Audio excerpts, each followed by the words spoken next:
திருமணத்துக்கு முன்னாடி ஒவ்வொருத்தருக்குமே ஒரு லவ் லைஃப் இருக்கும், ரொம்ப பொண்டிங்கா இருக்கும். 5 வருடம் 10 வருஷத்துக்கு ரொம்ப டீப்பா லவ் பண்ணிருப்பாங்க. மேரேஜ் பண்ணி 2-3 வருடங்கள் ஆகிட்டா அப்படியே தலைகீழா மாறிடும். இதனால அதிகமாக பாதிக்கப்படுகின்றது பெண்கள் தான்.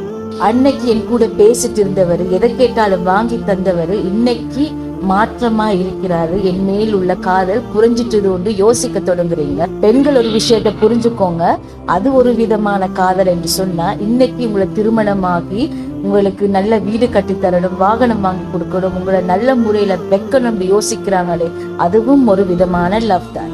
இதை புரிஞ்சுக்கிட்டீங்கன்னா உங்க 2 பேருக்கு இடையில பிரச்சனையோ பிரிவோ வராது. 2வது விஷயம், பொதுவாக ஆண்கள் திருமணத்துக்கு பிறகு பெண்களிடம் நிறைய எதிர்பார்க்க தொடங்கிட்டீங்க. திருமணத்துக்கு முன்னாடி நீங்க எதையும் எதிர்பார்த்திருக்க மாட்டீங்க, அவங்க கிடைச்சா மட்டும் போதும்னு நினைப்பீங்க. ஆனா திருமணத்துக்கு முன்னாடி ஒல்லிய அழகா இருந்த, இப்ப குண்டாகிட்டையே, முன்னாடி நல்ல நிறமாயிருந்த, இப்போது அது மங்கி போச்சு, உங்க வீட்டுல ஏதேதோ தாரன்னு சொன்னாங்க, அதை எதுவுமே தரலையே, இப்படியெல்லாம் நீங்க மாறி கதைக்கும் போது அவங்கள நம்ப வச்சு ஏமாத்தினது போல் ஆகிடும். அதனாலையும் இந்த உறவுக்குள் விரிசல் வரலாம். 3வது விஷயம் முக்கியமானது, ஒரு ஆணோ பெண்ணோ அவங்களுக்கு பிடிச்ச மாதிரி இருக்கிறதுனால தான் உங்களுக்கு பிடிச்சு போய் திருமணம் பண்றீங்க.